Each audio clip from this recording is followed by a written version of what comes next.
Hello, Ram Ram दोस्तों।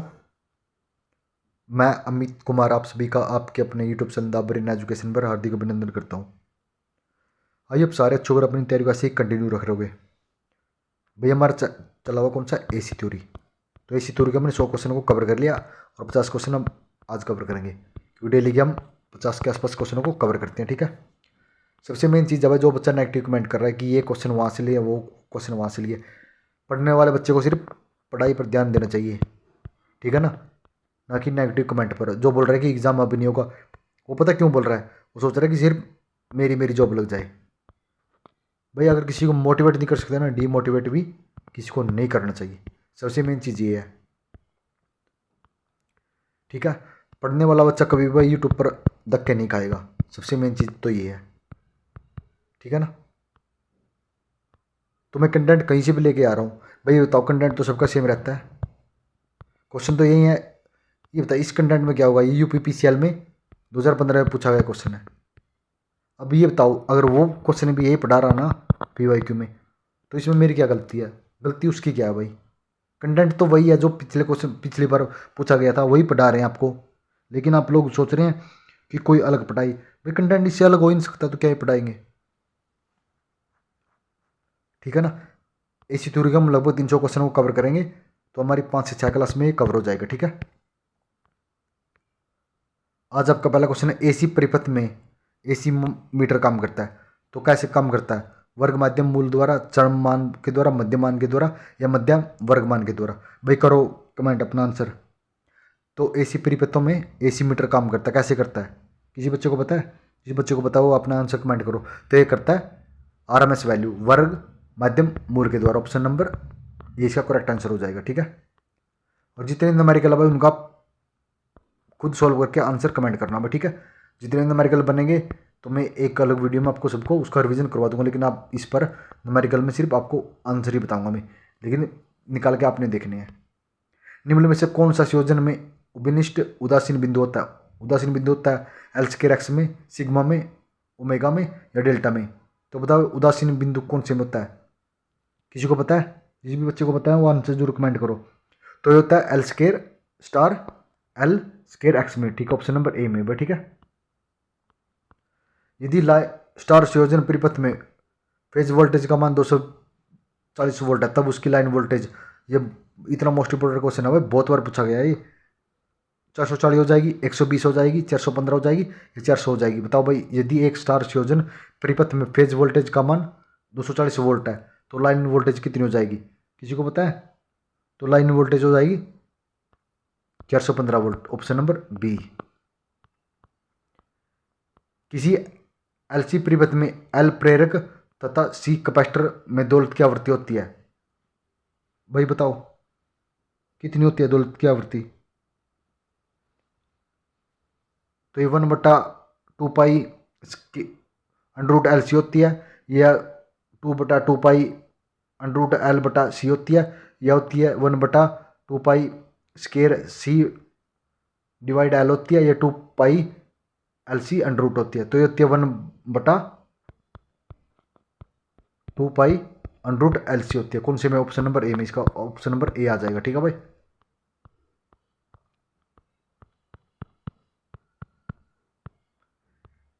किसी तीन फेज आपूर्ति में फेजों के बीच का कोण। भाई किसी तीन फेज आपूर्ति में फेजों के बीच का कोण होता है 120 डिग्री, 90 डिग्री, 270 डिग्री, या 180 डिग्री? बताओ भाई, तीन फेज आपूर्ति में फेज कोण कितना होता है? किसी बच्चे को पता है? 105 का करो कमेंट। तो ये होता है 120 डिग्री। Option number A. ठीक है। कैपेसिटर ऊर्जा किसमें रखता है? कैपेसिटर रखता है विद्युत चुंबकीय क्षेत्र में, विद्युत क्षेत्र में, या विद्युत स्थैतिक क्षेत्र में, या इनमें से कोई नहीं? बताओ भाई 106 का। तो कैपेसिटर किसमें रखता है? तो ये रखता है विद्युत स्थैतिक क्षेत्र में। ऑप्शन नंबर सी पे। ठीक है। निम्न में से कौन सा कारक ज्या तरंग की मध्य कोटि विधि और एकीकरण विधि का प्रयोग करके ज्ञात किया जाता है? भाई कारक ज्या तरंग कौन सी विधि के द्वारा ज्ञात किया जाता है? शिखर गुणक के द्वारा, रूप गुणक के द्वारा, आरएमएस मान के द्वारा, या औसत मान के द्वारा? भाई करो कमेंट। तो ये किया जाता है आरएमएस मान के द्वारा। Option number C. ठीक है। अगर आपने इस क्लास की पीडीएफ चाहिए, उसके लिए आपको the brain education Telegram channel join करना पड़ेगा। वहाँ पर आपको इसकी पीडीएफ फ्री ऑफ कॉस्ट मिल रही है। एक AC की चक्कर प्रति मिली सेकेंड में घटित होती है, तो इसकी बारंबारता होगी। तो बारंबारता 1/1000 हर्ट्ज, 50 हर्ट्ज, 100 हर्ट्ज या 1000 हर्ट्ज। बताओ भाई, एक चक्र की बतानी है तो कितनी है हमारे AC की आवृत्ति कितनी होती है। बहुत ईजी क्वेश्चन है। तो ये प्रति मिली सेकेंड बतानी है, तो ये हो जाएगी मिली सेकेंड में 1000। अगर वैसे पूछे तो कितनी होती है, 50 प्लस माइनस 3 हर्ट्ज होती है भारत में, ठीक है। प्रत्यावर्ती वोल्टेज ई 200 साइन 314% की आपूर्ति एक ऐसे उपकरण को दी जाती है जो विपरीत दिशा में धारा के प्रवाह को रोकने हेतु एक दिशा में धारा के प्रवाह को 20 ओम का ओमेगी प्रतिरोध प्रदान करता है। तो आरएमएस की गणना क्या करनी है, तो कितना हो जाएगा इसका आरएमएस मान।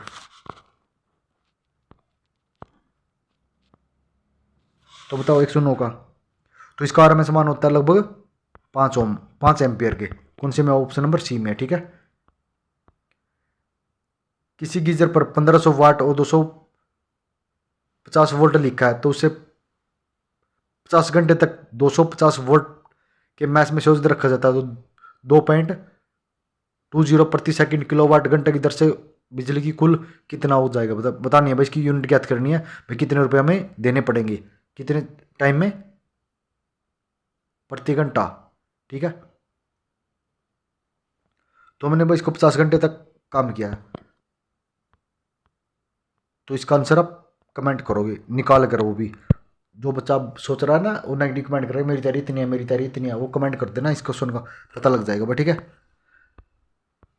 निम्न में से किस बल्ब का प्रतिरोध सबसे कम होता है, तो इनमें से बताना। सबसे कम 220 वोल्ट 60 वाट का, 220 वोल्ट 100 वाट का, 115 वोल्ट 60 वाट का, 115 वोल्ट 100 वाट का। बताओ भाई इनमें से किसका कम प्रतिरोध होगा।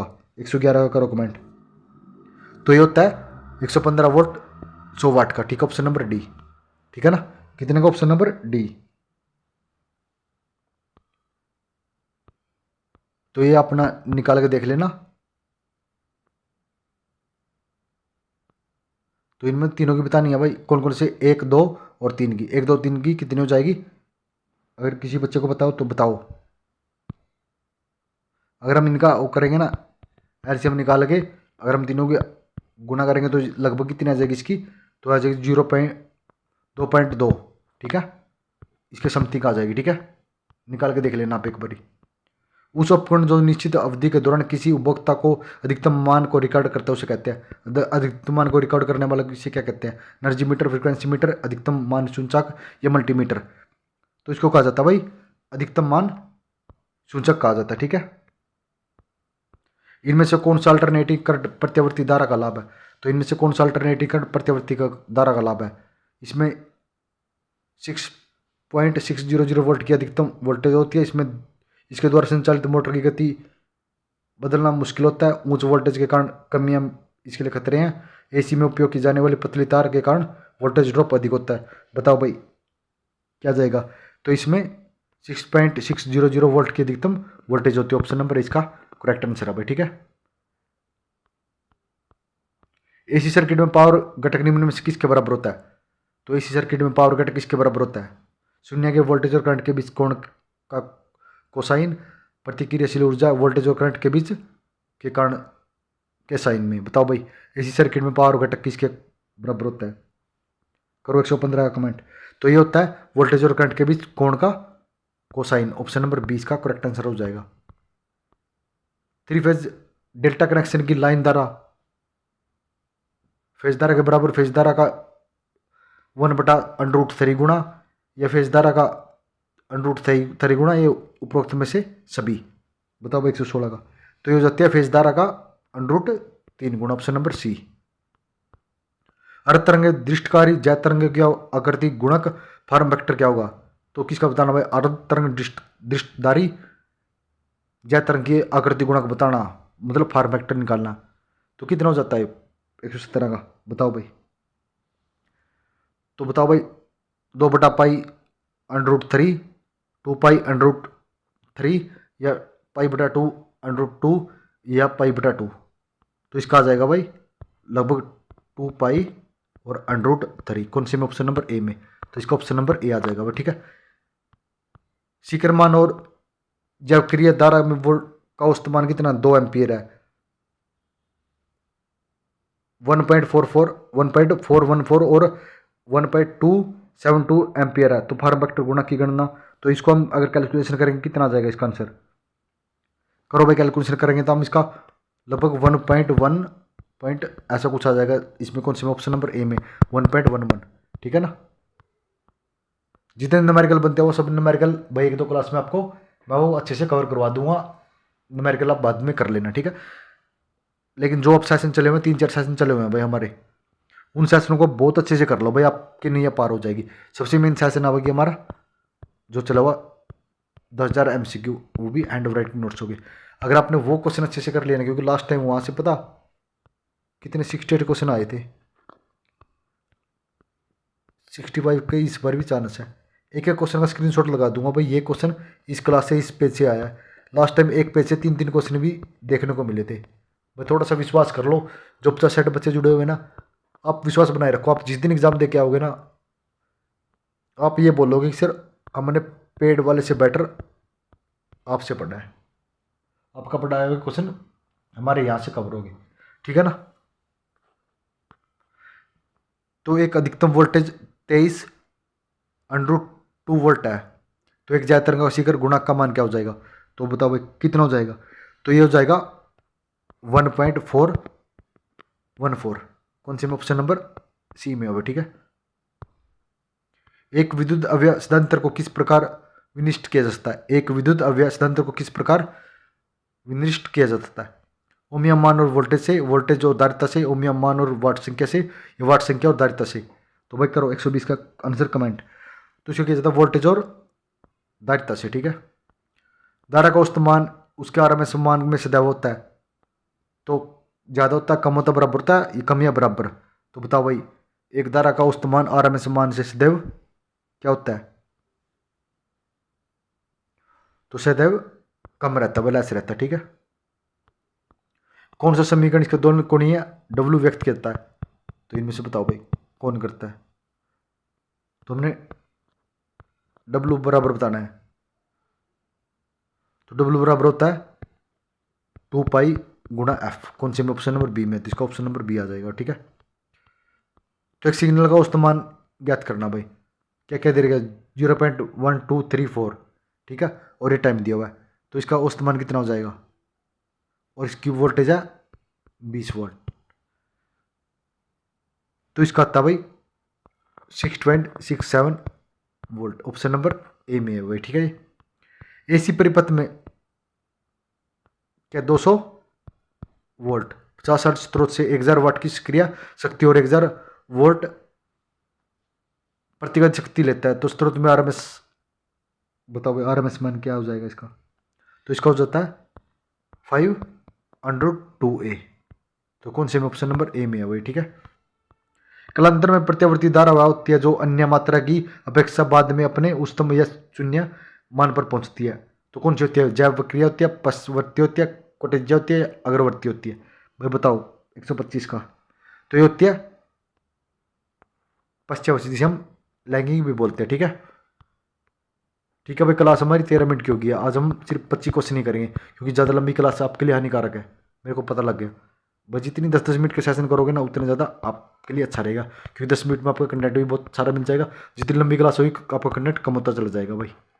ये आप चीज़ अपने दिमाग में बिठा लो, ठीक है। किसी बच्चे को भाई कोई भी डाउट हो, अगर डाउट होना चाहिए जेन्युइन, तो उसका हम खुद रिप्लाई करेंगे। अगर डाउट ही ना आपको जेन्युइन, तो उसका नहीं रिप्लाई करेंगे, ठीक है। PDF के लिए आपको the brain education Telegram channel join कर लेना, वहाँ पे आपको PDF मिल जाएगी, ठीक है। मिलते हैं नेक्स्ट वीडियो में जल्दी ही। जय हिंद, जय भारत।